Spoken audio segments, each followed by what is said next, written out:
Hello. Allow me to provide a little bit of context if you don't mind. First and foremost, this video is a blind playthrough of the oh-so-delectable mod for Fallout 4 called Children of Ug-Qualtoth. Not gonna spoil too much off the bat, but it builds off the lore regarding the Dunwich Boars Company and paints a story of their efforts to find immensely powerful occult secrets deep within the earth. That aside, this video is also kind of like an offshoot of my main series that I'm doing at the moment, which is Wolfenstein themed, and I'm absolutely stomping through the Commonwealth with a huge army. But for this video, we're very much following someone different. An unfortunate soldier that got himself oh so lost. This is serious business right here. Damn. There you go, gonna roll the intro now, enjoy.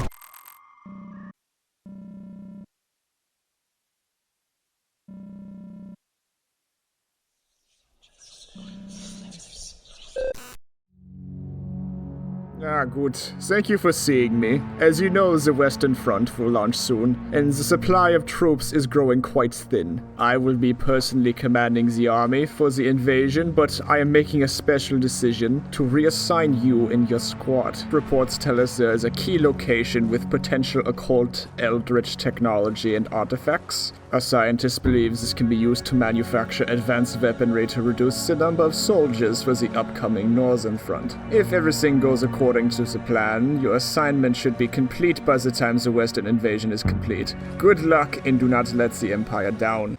Out of my way.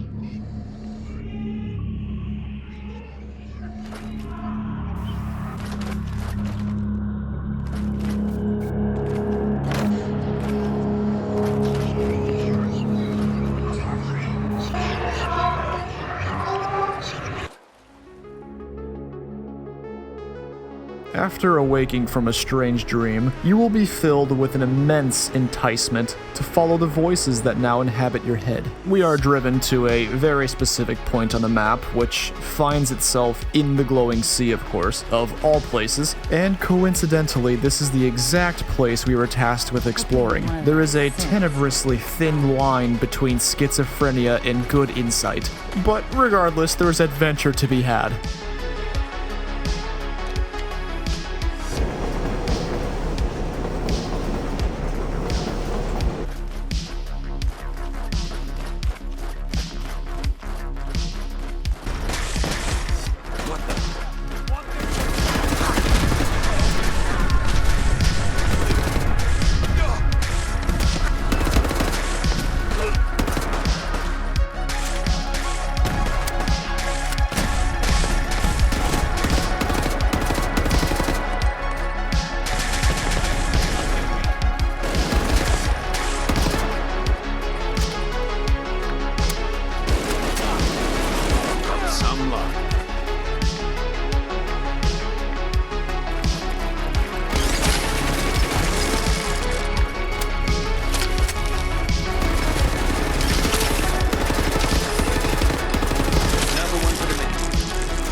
After a stark walk, our point of interest is a dilapidated church.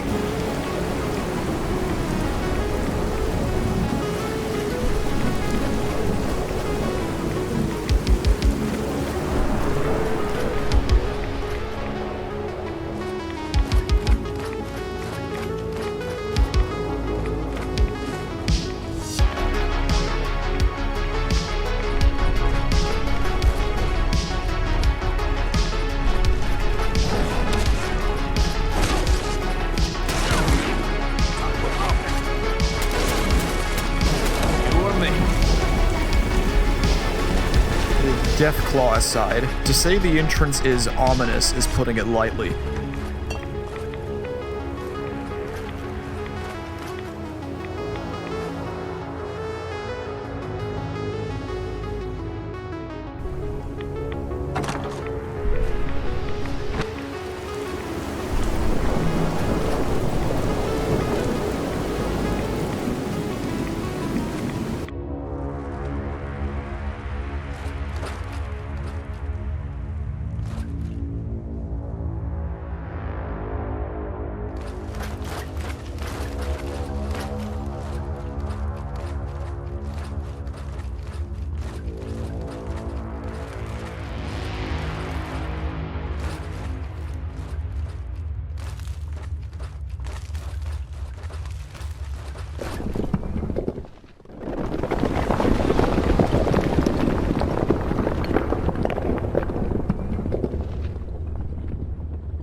Turns out a pre-war mine hit with nukes is not the most sturdy structure in the world. We started as a squad of 3, and now we are by ourselves, with very little information to go off of.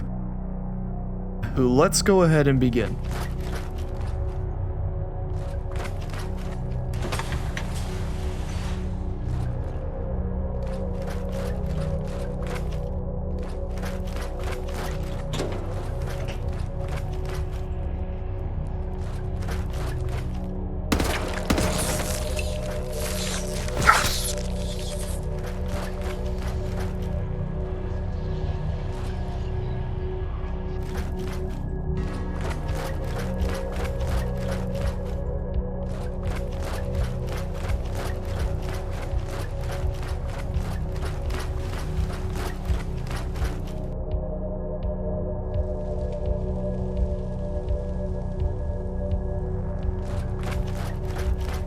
The mine is certainly off-putting, but there's nothing concerning quite yet. We can travel a bit deeper and we can find the still-functioning elevator, as well as a pre-war miner's diary. It's heavily damaged, but we can run a defragmentation program. With some luck, we can recover something, and perhaps get some context on what was going on here. For now, let us descend.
Seems what was left of the mines has been desiccated by the bombs, among other things. But upon landing, we have successfully defragmented one of the diary entries. Memory Block 1, December 14th, 2074. The guys are making fun of me for this, but after Martha, I need a place to put my thoughts. The kids are having a hard time adjusting, and I've been struggling to let her go. Humans can create fusion reactors, lasers, robots, but still can't even save a sick woman. With the stuff going on in Alaska, it's hard to have a positive outlook for the future, but if not for me, for my kids. and the other miners that depend on me. On the bright side, I talked to the big shot. This Dunwich guy seemed extremely interested in hitting us for a local project and is offering stupid amounts of money. This might be our chance to go into the big time. I talked to Dunwich for an extended period after discussing the contract. The man has an aura about him. I can't quite put my finger on it. The way he talks is slightly off-putting. We discussed the war, but to him it is frivolous, inconsequential. Seems almost aloof to the issues of the country, but still goal-focused on something, he calls it the bigger picture, but wouldn't elaborate. Either way, he's the opportunity of a lifetime, and not something I'm willing to turn down, just off a weird first impression. Seems that's all for the diary for now. Additionally, if we look here on the right, there is a little note of an expedition journal. I've reached the bottom of the elevator shaft and it's quiet. Not one of the men stayed behind for me. Even stranger, the generator for the door is turned off. It's pitch black down here except for my headlamp. Looks like the belt slipped off the rotor. I'm going to be here a while trying to fix this. Hope the boys are giving him hell for me. Here, alone, in my thoughts, I can't help remembering the kids, alive or dead on the surface, burned to ash or living in a vault. I pray they made it. I don't think I can say the same for any of us down here. Judging from the date of the diary and comparing it to this note, this was a multi-year extraction operation, and it seems it was functioning up until the bombs dropped in 2077, and maybe even perhaps a bit longer. Being this deep in the mines certainly could provide some protection. Enough reading, let's press forward, shall we?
This is where the cable leads. I assume this is where the power is. Anyway, let's read some logs, shall we? Entry 16, June 8th, 2074. We won the contract. I've already been out to inspect the dig site, and it shows some promise. According to the core sample readings Dunwich provided, there are rich minerals and even some natural plutonium-239 in the area. I've made sure to include the purchase of the best hazmat suits for the boys. Dunwich said they would take the necessary action to inform the government of our excavation and retrieve any radioactive materials. The kids and I went out to celebrate. It's nice to see them smile again. I wish Martha were here to see this. Entry 21, May 25th, 2075. We've broken ground. It's curious, but they insisted we start the excavation below an old church that's still in operation. Dunwich LLC ensured me that none of the churchgoers would interfere. This is apparently part of their clause that we ensured discretion. To me, it seems like a potential breach in security, especially considering that they have direct access to the mine with potential nuclear material, but Dunwich is absolutely sure and was very insistent. Entry 25, August 11th, 2075.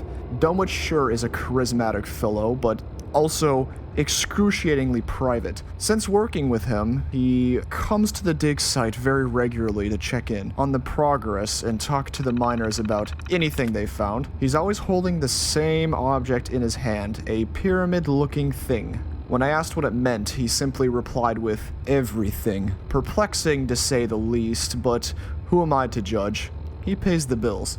Seems that's all for now. It's time to move to this note that seems to be calling to me like the cereal box at 4 a.m. Every generator seems to be off. Without those operational, every electronic appliance down here, including the air cleansing pumps, are inoperable. I've been taking the time to fix every last one, considering I can't see a thing without my lights on. My headlamp can only do so much, and I don't want to take a tumble down the shaft. I'm keeping my 44 close. I swear I hear footsteps in the dark. I hear them behind me.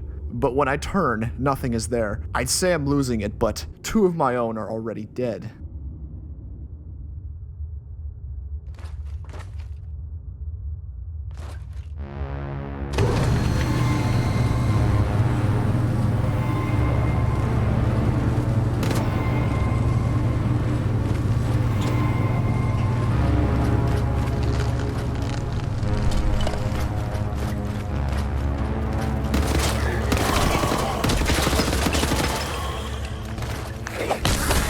God.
as if I wasn't checking my back enough. There's actually a fair amount of infrastructure being this deep within the Earth.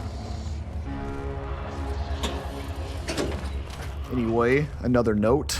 I think I just killed something. It's hard to be sure in the light what's happening down here. I hear noises everywhere. I've been down these pathways hundreds of times and I don't know where I am. The opening, the gate. I have to get there. Everyone's waiting for me. I feel chills down my spine. Writing to this page feels like my only anchor to sanity. I miss my family, gods. I miss the whispers. I need to... Entry 45, November 19th, 2075. I signed the family up for one of those fancy vault tech bunkers. Ma takes care of them since I'm usually working. With no end to the war in sight, I worry about them often. I come home and always find them slowly getting smarter than their dumb pa. David says he'd like to go visit CIT one of these days. I reminded him that he's still a sophomore, but he doesn't care. He's really into the new tech, robots, and the like. From what Ma says, he's something special. Little Rex takes after his dad. Bit of a spitfire with a mind for the mines. This might be his business someday. Janet is still too young to understand why I'm gone all the time. She cries when I leave for the work site. Martha always had a way to calm Janet. That kid I just can't replace. She had such a way with the kids. I care about them, I really do, but I don't know how to show it. Probably just got too much of my old man in me. Entry 46, December 2nd, 2075. We finally finished the lift and have started excavating outwards. So far, there haven't been many signs of the rich materials Dunwich spoke of, even in our shallow shafts. Dunwich seems unfazed, obsessively concerned with going deeper. He grips that figure of his so tight, I can see the white on his knuckles sometimes. I invite him over occasionally to have an after-meal chat about the business. He always expresses that what we're doing is for the future of our community. Ironic coming from a man with so much apathy for everything else going on in America. He gets along well with the kids, David in particular. He mentioned that he knew some contacts in CIT, and David lit right up asking a million questions. I can't quite get the same attention from him. Unprompted, Dunwich mentioned that he is connected to the church we've been mining under. He said I should bring the kids around for a service sometime. I told him I'm not particularly religious. That was Martha's thing. Then he said the oddest thing. You'll see her again. I blew it off at first, but the words seemed to echo in my head. What does he mean by that? Heaven? What a joke.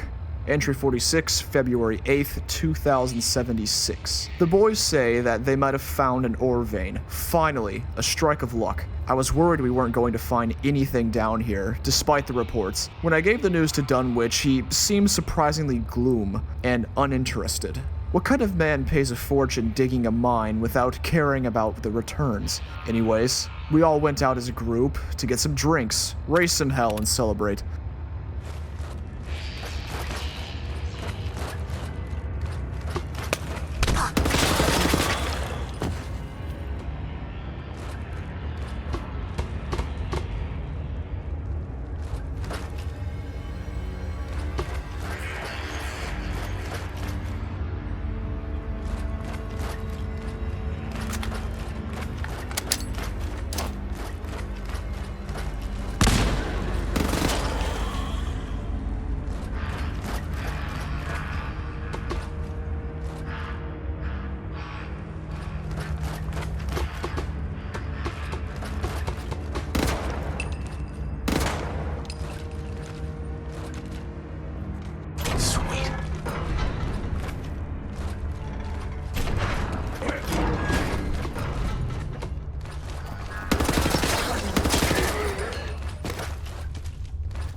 Seems they even had a laboratory down here. And another note.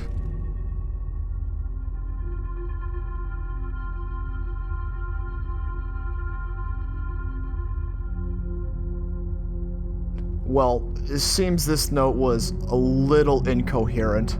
Seems the poor guy was losing his mind.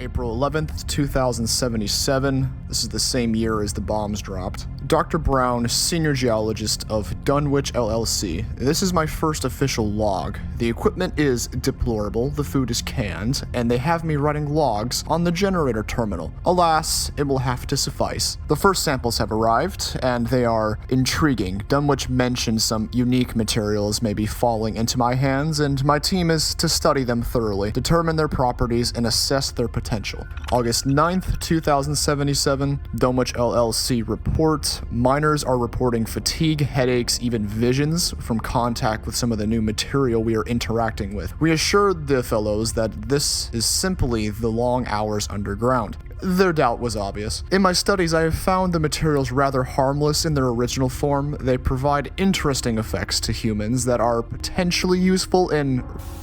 Despite their appearance, they match no known records. It's strikingly plausible that they may even have come from... Seems the third log has some missing data, but anyway. October 10th, 2077. This is really close to when the bombs dropped. Dunwich LLC report will change everything. The opportunity for the Nobel nomination is tempting, but the honor belongs to Dunwich. Further study has enlightened us to the true reasons for this material. No further study into its properties are necessary. We will soon see its true form take action. Are there other sites like this? Dunwich LLC is tight-lipped about its investments. If is elsewhere, everyone may be able to share its truth.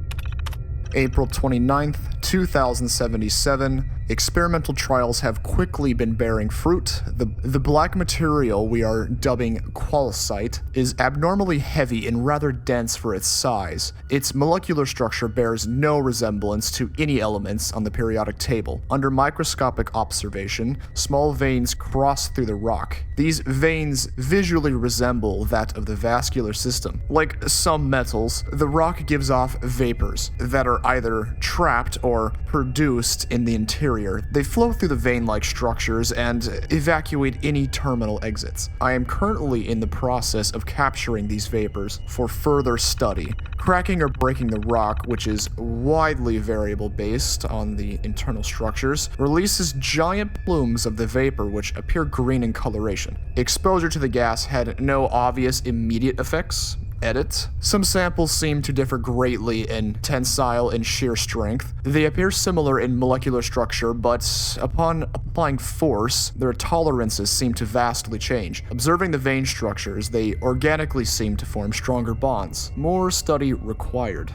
Note, we of the Covenant realize the significance of this discovery. Dunwich seems to think it is near. Okay, log number 17, July 6th, 2077. Further study suggests that the vapor exuded from the Ug-Qualtoth causes psychosis and hallucinogenic effects. While it still appears safe to handle, extended exposure leads to troubled dreams, an altered sense of reality, glossolalia, and precognition. I am a first-hand witness of these effects, and reports from miners and those of our flock concur. However, these symptoms are benign. As Dunwich tells us, these revelations bring us ever closer to that which we have strived to comprehend. We feel it closer than we ever have, the watching eye from beyond. Many down here have joined our flock, and we prepare for that which we dream. During a recent experiment, a glass vessel was heated improperly, causing it to shatter. A piece of hot glass caused a gash on my hand. My blood spilled onto an exposed tray of Qualsite samples, which began reacting immediately. The vapor poured forth and shrouded the lab in an opaque fog. I was visited by shades, servants of our benefactor. I felt my flesh torn from my body by their hands. Exalted, glorious. The effects withered quickly, and I found myself standing in the lab unharmed. Perhaps these shades are the same things that have been attacking me down here. I want to do it again, but Dunwich says we must wait. The time will come. October 10th, 2077. It's not ours to keep. Everyone must... The Qualsite is the key. Soon, so soon, Dunwich says. We all feel its pull. I can see it in my eyes looking in the mirror, behind the sockets. I nearly dug out my eye just so I could see it more clearly. Sweet reunion. Just a little more vapor. It seems as the dates get closer to the bombs dropping, they become more incoherent and insane. Anyway, enough with the terminal. Let's turn around and get jump scared, most certainly.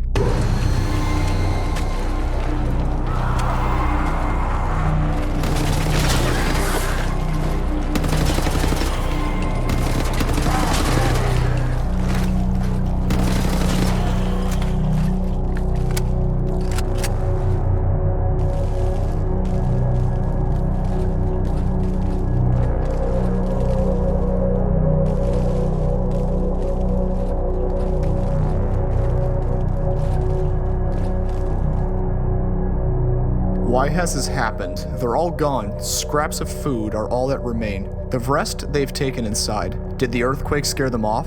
They seemed almost prepared. To open the main door, I need the code, but Dr. Brown was the only one who had access. I'm not alone, I feel them staring. My eyes? What do they see?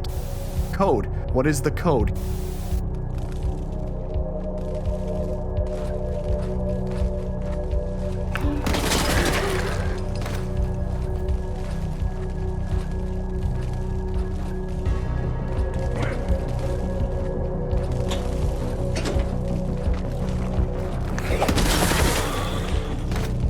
Well, it seems that everybody lost their minds down here, repeating "give it back." I am not entirely sure what the significance of that is quite yet, but the only way we have is forward, so we'll see how that goes.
Well, I'm pretty sure this is the gate that was referred to in the note. In we go, I guess.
So it seems around the time the bombs dropped, all the miners trapped underground, especially the ones that were forming a quote-unquote flock, seemed to all rapidly scurry into this underground temple. It seems this is what they were looking for rather than ore or valuable material. It was something more occult.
From the looks of it, at least on a surface level, it seems this is the remnants of an ancient civilization.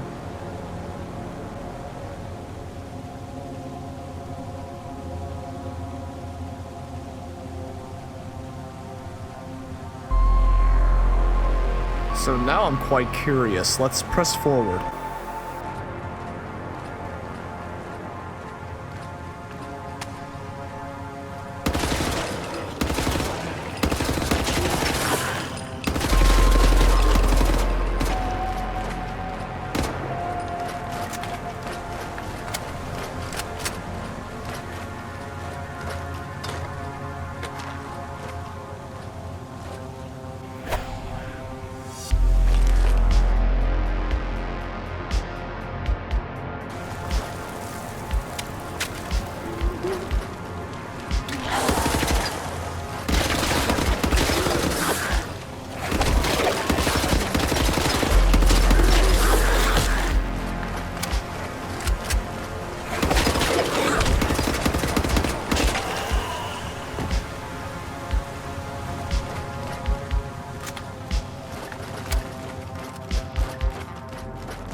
Something is here. I can feel the air hit my neck. The angels watch, their eyes glaring at me. The object of visions is key.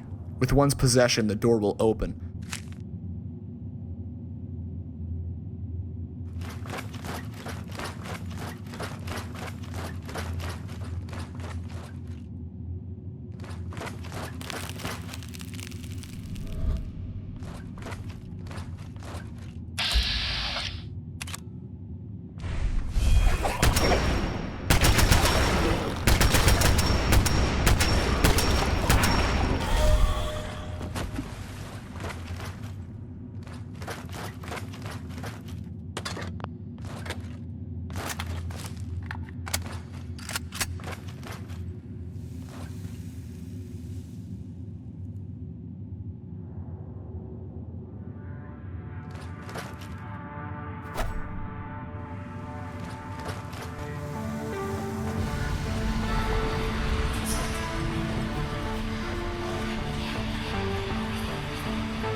We can complete this odd-looking skeleton, and a new pathway will open.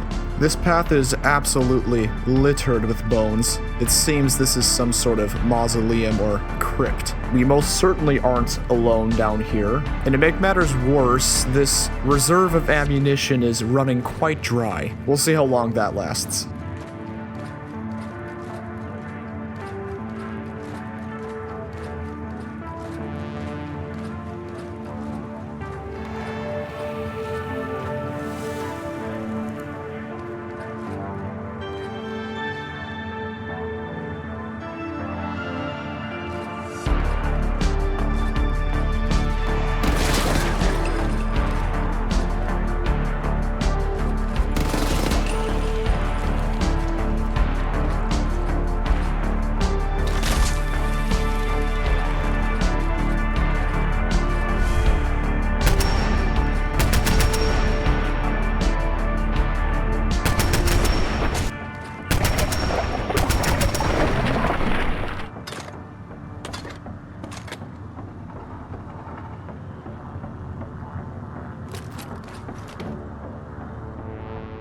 Entering the deeper chambers of this place have been difficult. Trials and tribulations wait at every corner, mental and physical. Each of us experiences it in our own way. Some of us have cracked beneath the weight of our benefactor, refused his will, and wither as heretics, unworthy of his reunification. I've been chosen to stay behind to ensure those unfit do not pass. Although I will not be able to take part directly in the reunification, my time will come.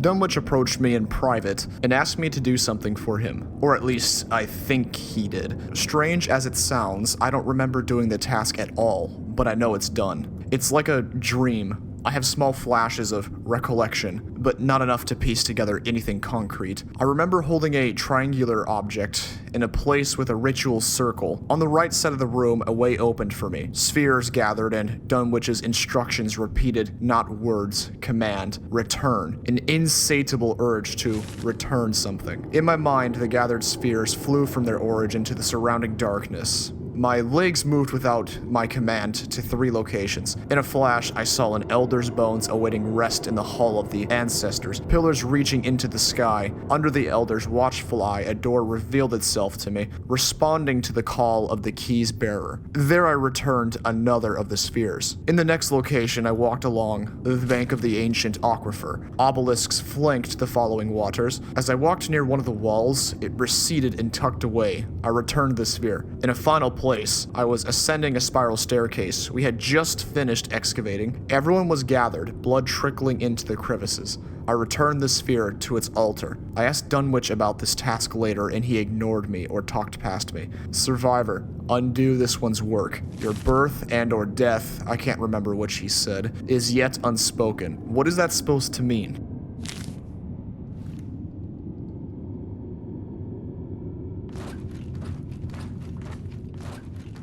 Seems they have another makeshift lab set up this deep within the temple. Oh, and some researchers' notes. Neat. We've been excavating for weeks to move forward, studying and learning about the lost arts used by those that occupied these halls. It's hard to say when this was originally built. Our readings are completely perplexing. The samples seem to suggest that everything is of different time periods, leading back tens of thousands of years, and some vine samples were as recent as growing 1 to 2 years ago. This place is organic in nature. Clearly no one has been down here recently, but new structures still form. Walls, columns, chambers, vines grow from surfaces and harden over time. The qualsite that our late Dr. Brown dubbed is everywhere, and its properties are consistent with the findings in the lab. Study here in the Apex has revealed a frequency that is disturbed by particular objects, allowing their bearer access to deeper chambers. However, as convenient as this revelation appears, few that have touched the key lasted long. Mentally, their minds degrade quickly, left as broken husks, devoid of intelligent thought. Questioning one person that still had some faculties, they recounted some form of mental trial. Passing said trial allowed them to return to sentience with a purpose. Querying for the purpose, the subject could not vocalize a response and became catatonic when pressed to remember. We have lost many of the flock while attempting these trials in the process of handling the artifacts. Addendum. Dotted along the halls are a number of obelisks that seem to channel vast proportions of these frequencies and amplify them. They emit vast amounts of radiation as a result, but are fragile and crumble over stress. So seems this mysterious object here is some sort of key that will bring you to a mental trial, and if passed, apparently bring you deeper into the temple. Well, this is the only lead we have at the moment of getting out of here, so fingers crossed this doesn't kill me.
Right, and with that, I'm pretty sure we passed the trial.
As we go deeper and eventually push into the aqueducts, it is worth noting that these obelisks are powering the Falsite monsters, just to contextualize the combat a bit. Which, quite frankly, is getting a tad more interesting, considering how critically low on ammunition we are. Nonetheless, the only way is forward, I guess.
I can't sleep anymore. The more I question myself, the more vivid the dreams, the more terrifying they become. When Dunwich addresses me in our sermons, I feel like he can see straight through me. It all happened just as he said it would. The ground shook, the world we knew ended, and the way forward opened before us. I must say, I had some doubts. Dunwich's vision was so specific. Now that I am here, though, I falter not for lack of faith, mind you. It's clear that which we seek exists, but I fear it is not in the form I worshipped and prayed for. This place is dark, twisted. The longer I am here, it creeps into me, fills me with thoughts that aren't my own, compulsions beyond denial. The eyes in the walls are constantly staring, judging. I can't get away. I'll never leave this place.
Well, it's relatively quiet in here.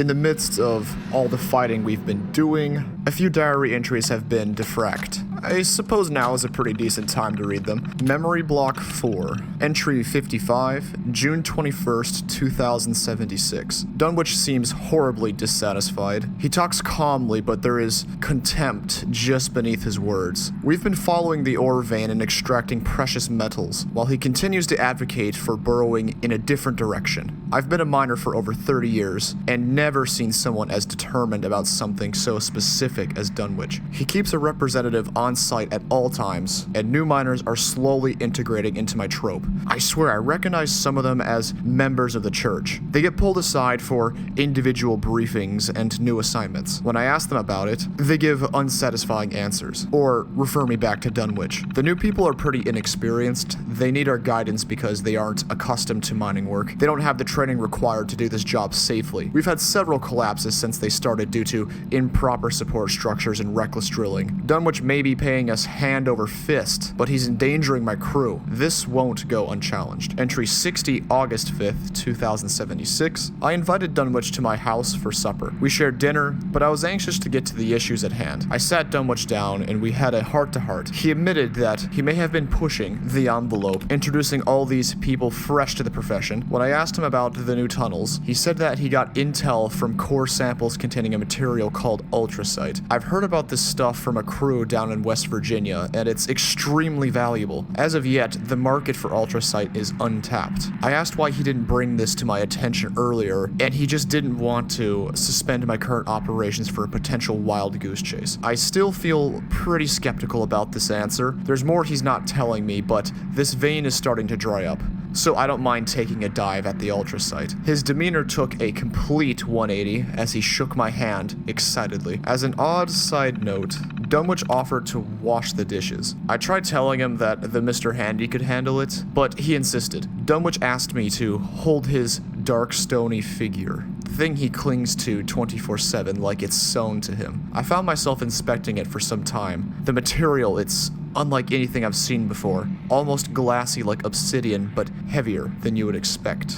It reverberated slightly as I turned it in different directions. I don't quite remember the experience. It's like I dreamed it, but I know I was holding it and turning it. When I think back on it, frankly, I scare myself, and the fear speaks back. Literal whispers, unintelligible in my head. Memory Block 5, Entry 72, January 1st, 2077. I was able to spend Christmas and New Year's with my kids. We set off some of our own fireworks, and I got to take them to see the parade. I hardly get to bond with them anymore. Ma tells me how bad they miss me, but I have too many responsibilities to take the time off. Work down in the mine has picked up to a feverish pace, and we try to locate the ultracite before our competition hits the market, and it's taking a toll on the boys. We've been adding more and more people to the operation, and those suggested by Dunwich need to be trained from the ground up. Dunwich meets with his people as a group. I assume it's because they're from the church. No one will talk about anything concerning Dunwich and the meetings, as if they never happened. When I try bringing it up to Dunwich, he blows it off as mere general planning sessions, plus an occasional prayer. I may be dense, but I can tell there's something behind that polite smile. What is Dunwich doing? Entry 78, June 3rd, 2077. David has taken an interest in Dunwich. They speak on a pretty regular basis about CIT and what it takes to get in. I want to nurture his ambition, but Dunwich makes my skin crawl. I can't help but be jealous as a father that I'm not able to engage with David's engineering mind. That Dunwich probably is his best chance at getting into that. This man is becoming the center of my life. My livelihood, my family, my time, it all seems to be rotating around him. This contract has been life-changing for all of us, but I'm still wondering if it was worth it. After this job, I think I might retire. We've set up a 24-hour operation, so there's always a shift working. We have bunkers underground to test samples as quick as they come in, and to serve as resting quarters. Many of us spend days down here in pure artificial light. It's disorienting. I had a dream last night about the figure Dunwich carries. In the dream, it was rotating in place slowly. As one side came around, I thought I saw a face, or whatever it was, start to push out of the figure. The harder I tried to look at the face, the less I understood it,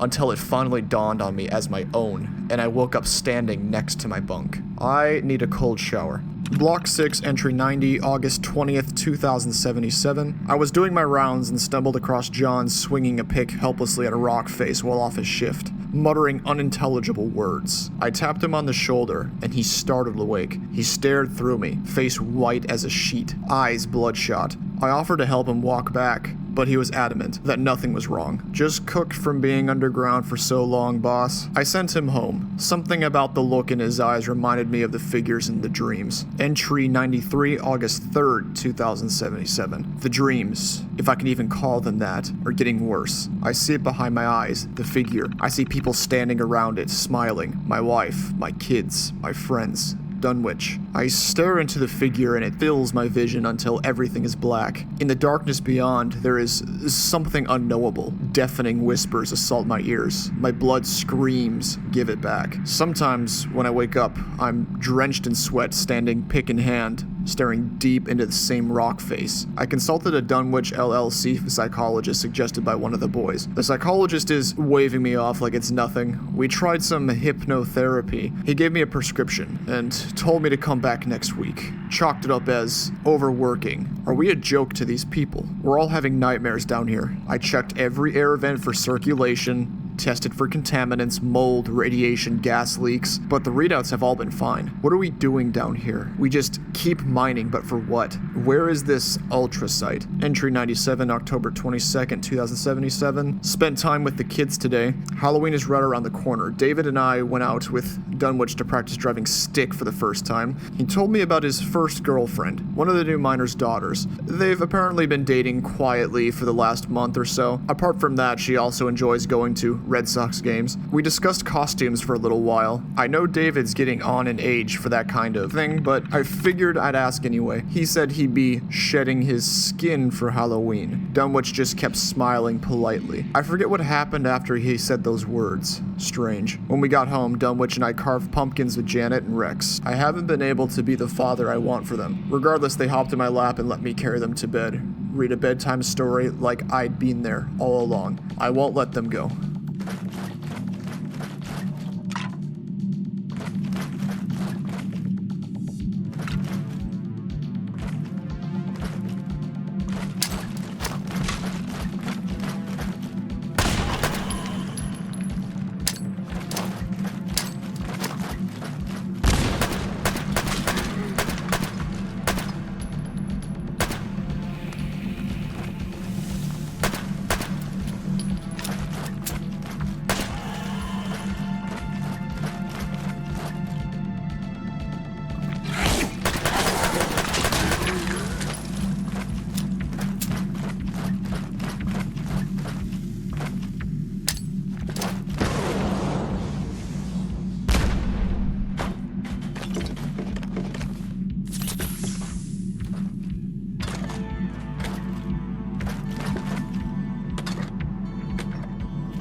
Can't seem to find a way out. I was following Jordan to help the group move forward. He turned a corner and I got there only to find a wall. When I turned around to start heading back, there was another wall blocking the way. This place is closing in around me. I have to find a way out. I'm so tired. I've been stuck here for hours, calling out to others. I can't let them fulfill the promise without me. Where is Jordan? He said we would find the way together. My headlamp is starting to flicker. I don't have a lot of time left. Mushrooms down here make some bioluminescence, but it's still so dark. Maybe I should just take a short nap, gather my strength, and save the last of my headlamp. I've awoken and I cannot move. Roots have emerged from the floor infused with my skin without me knowing. I can feel them growing inside me, wrapping around my organs. They feed but keep me alive. I suppose I will fulfill my promise sooner than I had intended. I remember now what I did to Jordan. He was never here. Him and the kids. The rejected cannot move on. Dunwich says so. We had to. Dunwich says all the chosen will make it to the end. Wait, does that mean I? No, he promised.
A curious thing happened recently. Well, small in scale of curious things as this whole place presents. Mortimer walked off in the night. At least, I think it's night. I saw him leave with one of the headlamps and headed into a passage, muttering something like he was trying to talk to somebody. I was about to follow him when Dunwich put his hand on my shoulder to stop me and placed a finger over his lips. He waited for a moment until the light of the headlamp was no longer visible, and then turned to me and spoke in a whisper as to not wake the others around us. I can still hear his words ring in my ears. Laura, a krill does not know they are a meal when they fly into the mouth of a whale. Such is the scale of a beast as a krill could never comprehend its situation. Nor does the whale recognize the existence of the krill, only the satisfaction of its sustenance. Such is the fate of poor Mortimer here. He is rejected. We can appreciate his blissful ignorance as he heads into the jaws of oblivion. And Mortimer never returned from his walk. We found his body a few days later, consumed in vines, and so decayed as you would have thought it had been several years since he passed. Memory Block 7, Entry 98, October 23rd, 2077. I was heading down the lift when I felt the shockwaves. I assumed it was an earthquake, rare but not unheard of. When I got to the bottom, I checked in with each of the groups. My guys were protected in the emergency shelters. Thankfully, it seems the stabilizers have done their job. A few tunnels showed signs of stress, but seemed to be holding. At least for now. 2 of the branches closer to the surface collapsed. At the end of the last branch, Dunwich was having one of his gatherings. All of his miners and even members of the church seemed to be gathered, his arms outstretched. He faced a new opening caused by the shockwaves. I went to investigate, but they wouldn't let me pass. I yelled out to Dunwich and he just replied, "Not yet." He escorted everyone through the passage with materials, food, water, and boring machines. In no time, they had a gate up, and the rest of us were left outside. Entry 99, October 23rd, 2077. The men and I have gathered near the entrance to the mine. We brought some of our tools with us to clear any cave-ins when our Geiger counter started sounding. The rads are off the charts. Jed volunteered to go outside in one of the hazmat suits after we cleared out all the debris. It's been 3 hours and he's not back. My family, my kids, they're gone. All I can do is pray that they made it to the vault with Ma in time. I can't see a way out of this. David, Janet, Rex, I love you. We have to find a way to survive down here. The US military will find us. We just have to stick around long enough to make it out. Entry 105, 2077. The military isn't coming. They are picking us off one by one. Those cultists. We have to give it back. Find a way to stop them. Something is happening to everyone. I hear whispers in the walls. I can't sleep. They see me. Dunwich. The guys. We have to stop Dunwich. Destroy it. The obelisk. Send them away. Don't look away.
Perfect.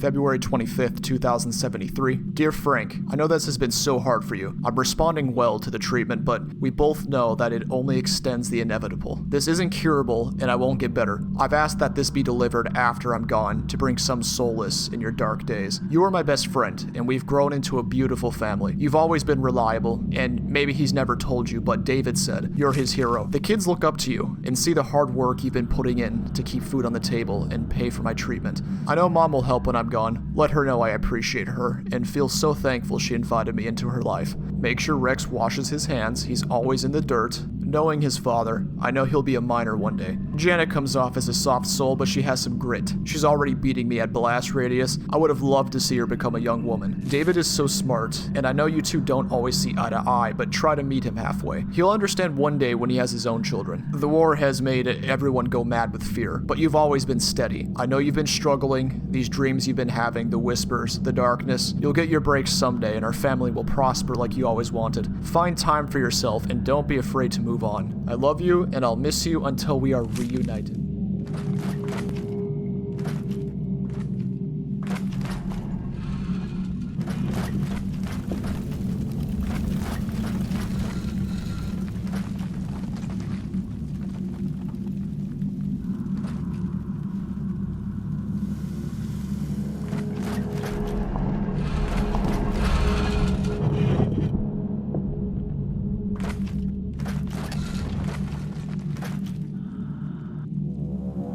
Now, the central ritual chamber is of concerning size. Rooms this big are rarely empty. And come to think of it, this really feels like a boss room. This is going to require some interesting tactics given that I have a single magazine of ammunition. But fortunately, I did find a grenade launcher, so this might be possible. Not terribly confident, but the only way is forward. And now the real question is this a boss fight or just an elaborate puzzle section?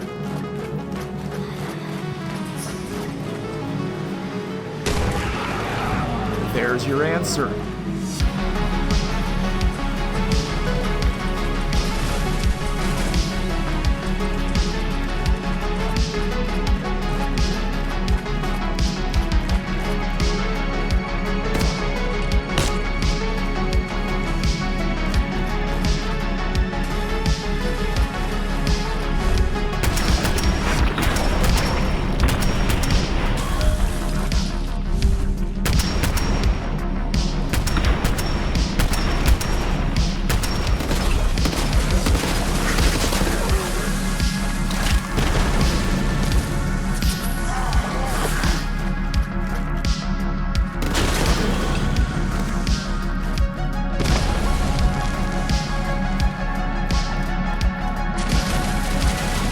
So, like the other sections of the temple, enemies will continue to spawn and the boss will be invulnerable until all the obelisks are destroyed.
Upon slaying the Shambler, we proceed to a fever dream section, at the end of which, we are bestowed the strange pyramid pendant that Dunwich was carrying around, the very same which was referenced in so many logs and diaries of the miners.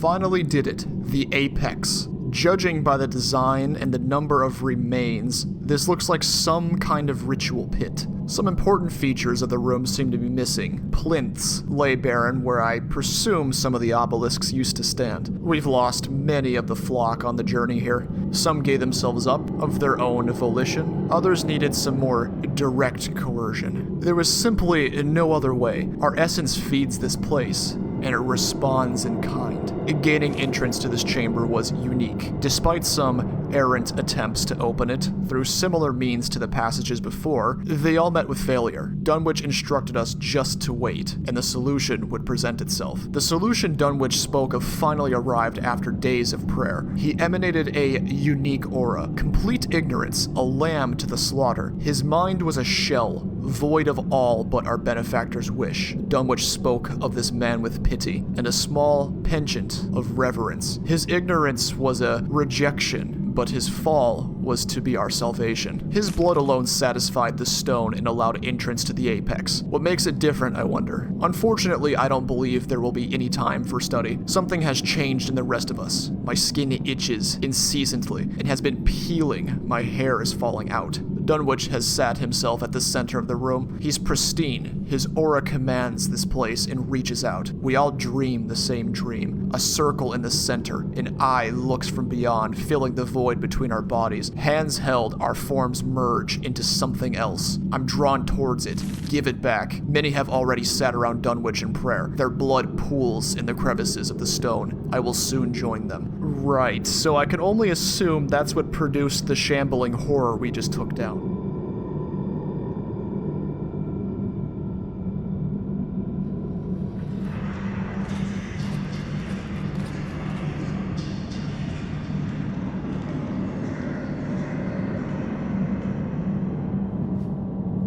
An exit has opened, and at the entrance of it, we are also given the sword Rapture.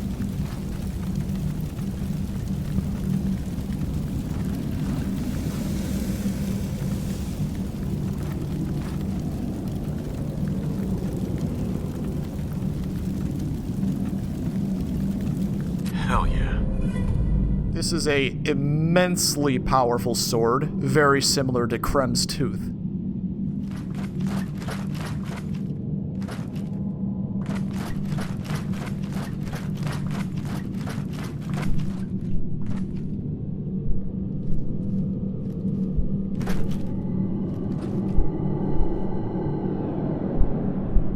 Yeah, I'm yoinking that orb.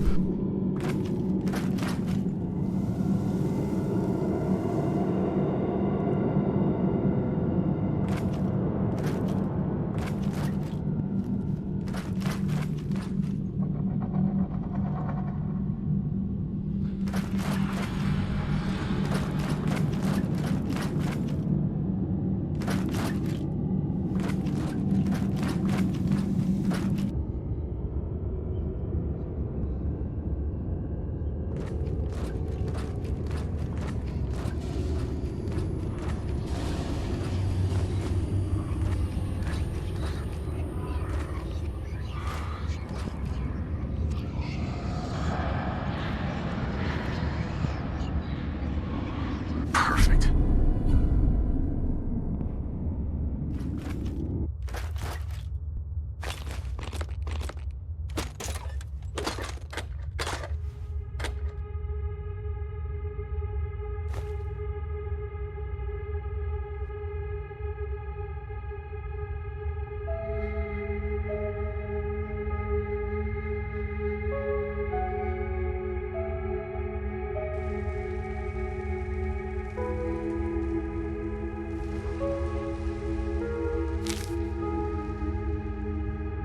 Department of Defense official communication. Our suspicions were correct. The materials Dunwich has been seeking were also available at this location. Samples are en route via trusted means. Per orders, I have omitted mentioning this to Dunwich, and continued to act within his graces. Dunwich has shown an uncanny ability to find these sites. Another site in the region has shown promise as an entrance and excavation is underway. I will continue to act on your orders and obtain research and samples from Dr. Brown. Is it wise to put ourselves at odds with Dunwich? I believe Site Alpha North can be the front from which we touch the world. It may be prudent we involve Dunwich to a higher capacity. We may disagree with his passive methods, but you and I both know he is an iceberg, and only the tip of said iceberg is shown. His true intentions potentially surpass our own.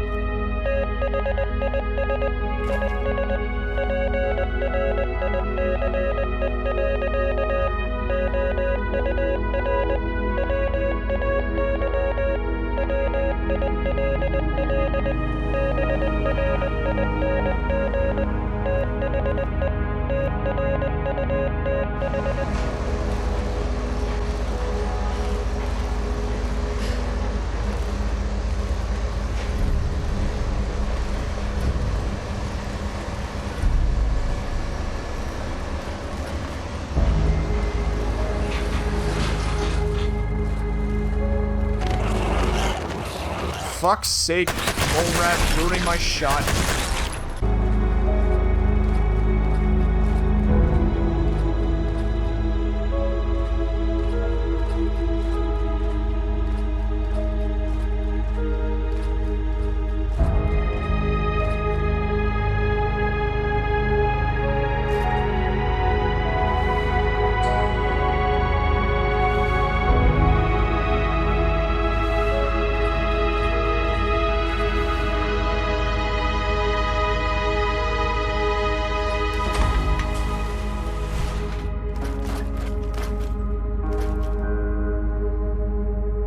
Jack and William, right outside the elevator door, dead. I'm happy I brought my 44 Betsy with me, but the men only have picks and drills. I need to keep my eyes peeled. Whatever did this hit them both from behind, breaking the back of their skulls open. I knew someone was down here, picking us off, but this is bold. I have to regroup with everyone else. What are those eyes in the dark?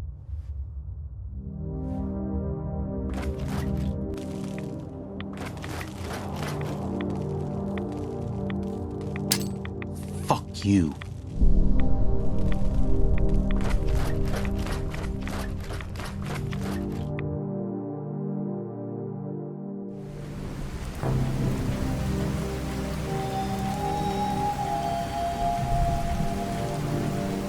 Three commandos were dispatched, only one returned. Despite heavy losses and the only remaining commando being virtually insane and speaking some unintelligible language we cannot comprehend, Get out of my sight. the task at hand in retrieving the relic was successful. Perhaps with enough study, the secrets within can provide some useful technology.